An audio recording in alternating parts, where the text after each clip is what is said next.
So in Parsha Shoftim, there are almost constant messages of the way we are supposed to behave ourselves, in the kind of people we're supposed to be.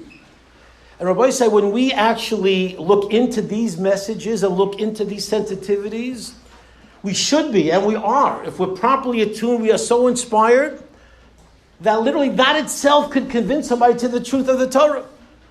We don't have time to talk about it right now, but the morality and the sensitivity of the Torah is so profound in its ability to impact a person that literally even the Gentiles of the world, when they look into the Torah and they look into what is expected of a Jew, they say, wow, this is unbelievable, this is incredible.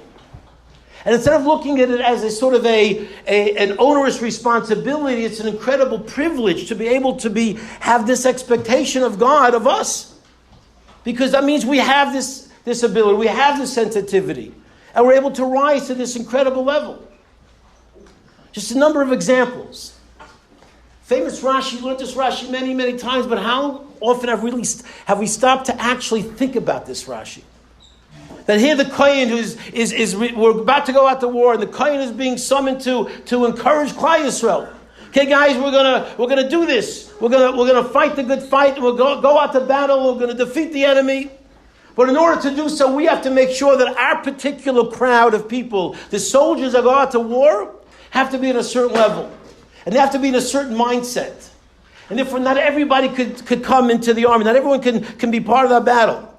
And if you planted a vineyard, or if you built a home, or you just betrothed a woman, you're going to have to come home. You're not going to be able to. Your minds are not. You're not going to be there. So you need to come back. You're not going to go out to battle this time. You've got other things going on in your head, and therefore you go back. We'll fight the battle without you.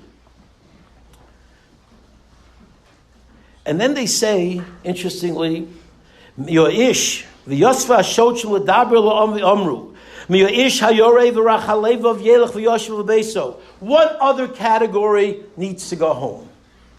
That category is hayorei v'rach levav. If you're fearful and you're faint of heart, you don't have what it takes. And what does that mean? Rach halevav. And Rashi tells us two pshatim, but let's just focus on one of them right now. Rach halevav is somebody who does not belong in a spiritually elite group because you don't have what it takes. You have sins in your hand. And we go out to battle, we need holy people that are in a very high spiritual position. And therefore, if you're going to allow people who have Averis in their hands to sort of be part of that battle, you're going to bring other people down. It's not going to be good. So please go home. And says this Tana, Rashi brings, is that the truth of the matter is, the other people who go home really shouldn't be going home. If you built a new house, you could stay. If you just betrothed a woman, you really should be able to stay. You just planted a vineyard, no problem. So why are they going home? Why are they going home if they really should be part of the battle? Why are they going home? Says this particular Tana, they're going home because how can I just say, okay, guys, all the guys who have Averis in their hands, we know who you are, by the way. We know if you talk after Baruch Shema, we know if you do this, we know if you do that. We know, just everyone get up and leave. Those guys with the Averis, just pick yourself up and walk out. You're not coming to battle with us. Okay, goodbye, everybody. What's wrong? You didn't have Averis. What's wrong if you pick yourself up and walk out of the room? You're not going to battle with us. All over your Averis, please go. It's embarrassing. So we're going to include a bunch of other people who really should be doing the battle. We need every soldier, don't we? But HaKadosh Baruch Hu is saying to us, listen to the message of how far a Jew needs to go, how far HaKadosh Baruch Hu went in his direction of us, how to go into battle and what sensitivities to have, even though every soldier is critical. And betrothing a woman and building a new house and planting a vineyard is not enough to qualify to really leave the battle. But you know what? We're gonna keep you with us. We're gonna send you home because I can't embarrass those people who really should be going. The Ovri Avera. So we're gonna protect the Ovri Avera. We're gonna go ahead and come up with some kind of just general, 4 people category so that everyone is going. Oh, no, I don't know why he's leaving. If you say these 4 categories, pick yourself up and go, so a bunch of guys get up, everyone leaves. I don't know why. Which one? This one's because of the house. This one's because of the woman. This one's because of the vineyard. And this one is, I don't know. It'll be unclear. So HaKadosh Baruch Hu is saying, protect the dignity, protect the honor of somebody who is maybe, yes, he's an Ovri Avera. He's not one of the so-called superstars of Klal Yisrael. But not being a superstar does not mean, therefore, I can do whatever I want to you. Not being a superstar doesn't mean that, therefore, I can demean you. And therefore, I'm going to go out of my way to create such a sort of a cloud around the situations to not identify who it is and why is it that you are leaving the battle, Rabbi Say. This is Klal Yisrael. This is HaKadosh Baruch Hu's message to us. These opportunities to be sensitive to somebody else is so critical, because when they come our way, Rabbi said, and whether we pass or fail that test, in our minds might be a momentary, blip on the screen. You said the wrong thing. You said the right thing. I did right. I did right. I did wrong. Whatever it is it a big deal? Well, it's a big deal. But more importantly, maybe, is the impact that it leaves on the individual. Saying the right thing can make a person's day, can make a person's week, can make a person's life. Saying the wrong thing could devastate somebody, Rabbi Say. It can leave somebody in a position where, do I really want to be here? These are people, look at the way they treat me, but it wasn't, but on the wrong day, the wrong time, the wrong statement, it can leave somebody devastated. HaKadosh Baruch Hu is saying to us, that's the everyday job of a Jew. To have these kinds of sensitivities, these kinds of things in our head, Rabbi Say. That's the expectation. When we do that, and we're in the time of Elul, and now one of the most important things is to be sensitive to this incredible relationship we have with HaKadosh Baruch Hu. You want to know the number one thing you can do to establish an intimate, deep, and positive relationship with HaKadosh Baruch Hu is to take care of his kids. The Mesilas Yesharim says very, very clearly, just take a look at a parent. There's nobody that a parent loves more than somebody who takes care of his kids. You try to speak, you have a situation where you want to go over and give lashon to somebody about somebody who has been good to this person's children. I just want to hear it. Lashon about that. This guy, my kids were in a problem, he helped them out, he's always so good to them, they're so amazing to them. I don't want to hear lashon about it. They can't be. We might want to hear lashon about others, but not about this guy. This guy's taking care of my children. Nothing negative. He's a superstar in my book. He's good to my kids. HaKadosh Baruch Hu has the exact same perspective about Klal Yisrael. You want to know what you can do to really ingratiate yourself to HaKadosh Baruch Hu? Take care of his kids. And Rabbi said, we read last week, we are all his kids. We are all his children. And therefore there is nothing that we can do better to create that intimacy between us and HaKadosh Baruch Hu than to take care of his kids. And be nice. And be sensitive. And not be hurtful. And to somehow swallow that maybe good line that maybe, it's so tempting. I can have this place cracking up in a minute. I can just rip into this guy. And you don't do that, Rabbi Say? You keep your mouth quiet. You show that sensitivity. No one will know it. You know you had the line. You had the ability to rip this guy to shreds. And everyone would be laughing. You'd be the clown of the whole class. And you don't do it? Whoa. Only you and HaKadosh Baruch Hu know what you just did. Only you and HaKadosh Baruch Hu know that you saved this person's life. Because by chopping him down and cutting him in public, you've destroyed him. It goes even further than just cutting him in public, Rabbi. At the end of the Parsha, we have this incredible episode, an incredible process of the Eglah Arufa. And a corpse is found between two cities. And you measure out the two cities. And then the elders of the city that's closest to the corpse has to come out with an entire process. You're breaking the neck of the heifer and the whole mice out there in that very barren wilderness. And the elders have to come out. These holy rabbis have to come out into this place. And they have to go through this process. And they have to utter words that Rashi says, what are these words? These words make no sense. They have to say, We did not spill this man's blood. His corpse is here. It's a tragic episode. A Jew passed away between two cities, and the elders of the closest city have to say words that don't make any sense. What do you mean we did not spill this man's blood? Of course you didn't spill this man's blood. You've been learning in the base medrash all day. You're poskening shilas. You're on the Bezdin, you're on the Sanhedrin, you're a holy group of rabbis. What are you coming out and saying we didn't spill this man's blood? And Rashi asks a question. How in the world can you think that we spilled this man's blood? And Rashi answers, it doesn't mean that we didn't spill his blood. It doesn't mean that we were not guilty of taking a gun, chas v'sholom, and shooting him in the head. Or taking a knife and stabbing him. Of course the Rabbanim didn't do that. Of course the Dayanim didn't do that. Ziknei Yisrael would do such a thing. So Rashi reinterprets the pasuk. Fascinating.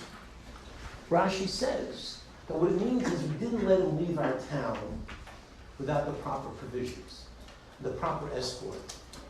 We were not guilty of not being very gracious and positive hosts.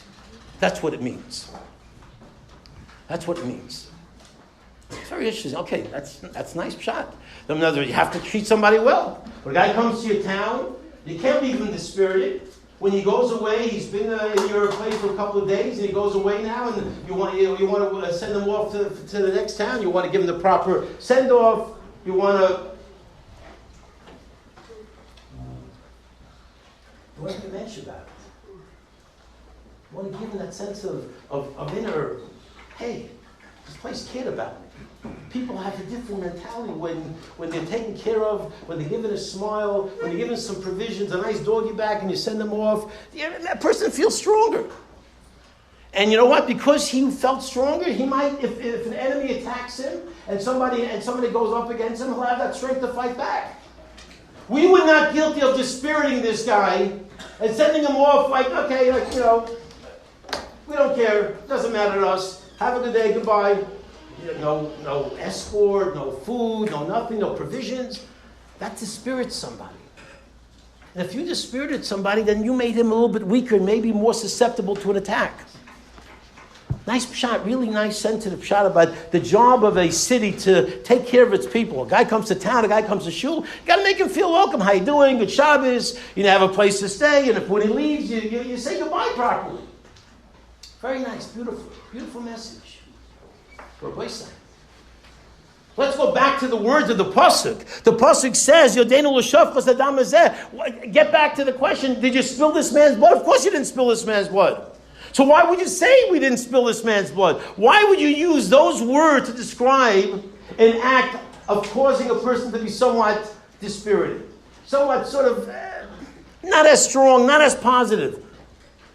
Why would you use those words? Did Rashi really answer his question? Did Rashi really address the real issue?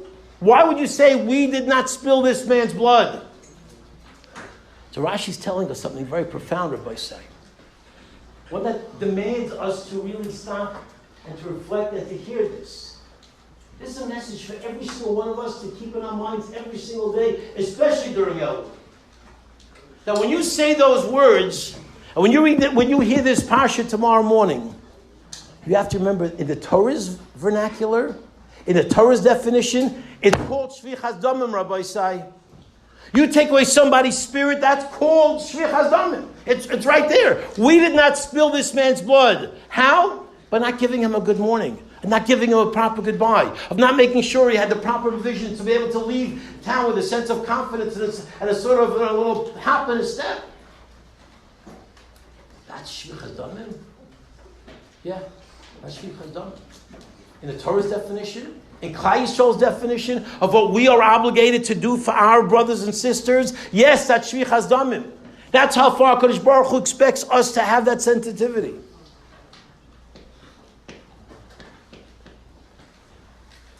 When you stop and you think, if that's called shvichas damim, Rabbi Say, if when you take away a little person's spirit, when you put a little frown on his face, when a kid comes home not in the best mood, or a teacher comes home not in the best mood, or a Rebbe comes home not in the best mood, oh, they were tough today. Oh, they were tough today. One kid did this to me, one person said that to me. What do we do to somebody? Will you dispirit somebody? Will you make a person not in the right frame of mind? If that's called shvichas dam or ba'isai on a positive note, when you give somebody that shine, you give somebody that positive attitude, you give somebody that step, because you put your arms around his shoulders and you said, hey, how's it going? And let's take a little walk. I see you're not in the best mood. You give a guy a chance to feel that he's part of a group when he thinks maybe he's not cool enough to be part of that group. And you say, hey, come along. We're going someplace, just join. And whoa, yeah, really, I can come too? Of course you can come too. I just heard yesterday of a certain situation, certain case in Eretz Yisrael where somebody says, is this seat taken? And the response was, yeah, it is. But how does it leave somebody? If it really was taken, you say, sure, it's taken. Somebody's coming right back here, but it's okay. Pull up another chair. Not a problem. There's enough room for everybody. The simple answer, yes, it's taken. What does that leave somebody with? On the other hand, if you say, come on, yeah, we'll pull up another chair. There's somebody's here, but it's okay. Got plenty of room. Changes the life. Changes the whole mentality. The whole person's whole day is different. It's a famous story I say over many times. Very powerful. It shows you how small things can make such a difference. Because there's a certain story about a certain fellow in Eretz Yisrael who got an invitation to a very prestigious rabbi, very well-known rabbi. I think he was he moved to Europe, and he was a rabbi in Europe, and he was making a chasana for his son in Eretz Yisrael, and he got an invitation. And he was wondering, why would I get an invitation to this person's chasana? We were in yeshiva together. We weren't that close. Why would I get an invitation? Why would this person feel he wants to invite me?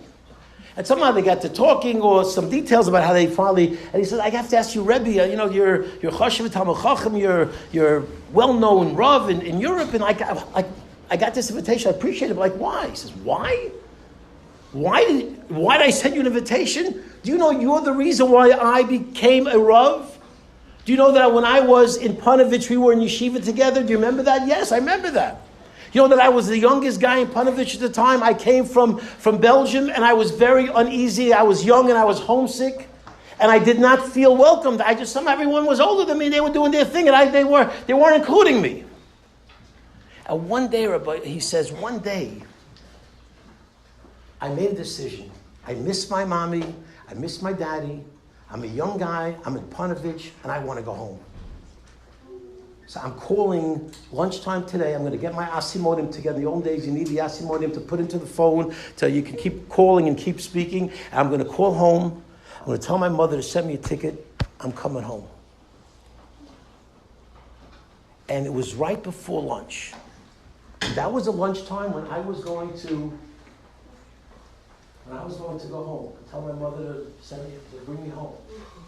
And you happened to walk right by my stender a few minutes before lunchtime, and you noticed that my collar on my jacket was up. And as you walked by my stender and walked by my seat, you noticed it. You just straightened it out, and as you straightened it out, so I could look proper, you also gave me a little pat on the back. That pat on the back was calming. It just calmed me down. It told me somebody cared. And I felt different. I said, you know what? I'm not going to call today. I'm going to stick it out today. I'm not going to call my mother. I won't go home today. You know what? I never called. I stayed many years in Panovich, and Baruch Hashem was able to get smicha, become a Rav. And that's why I'm inviting you, because you made the difference in my life. Maybe you never realized that. But that little pat on the back made all the difference in the world. That's life, Rabbi Isai. That's Yodenu, not Shavchus Adam Hazeh. But we gave life to this person. And sometimes it's the simplest thing that could take life, and the simplest thing that could give life. Literally a question of a frown versus a smile, ignoring somebody, recognizing somebody, and doing the little things every single day. That Baruch Hashem, when you're in a packed yeshiva with a lot of kids in your class, every single day you have that option of giving life or taking life. When you give life to one of HaKadosh Baruch Hu's children, you have just moved up that ladder like you have no idea. You have put yourself in a very special spot in your relationship with HaKadosh Baruch Hu. So Bez Hashem, if we take this to heart, if you want to know how do you get connected to God on a really, really deep level, take care of His kids. When you start doing that, you will notice everything else beginning to fall into place. Bez Hashem, let's learn what not to do. Let's learn what to do, and that's Bez Hashem, the Rizach of the B'yas and the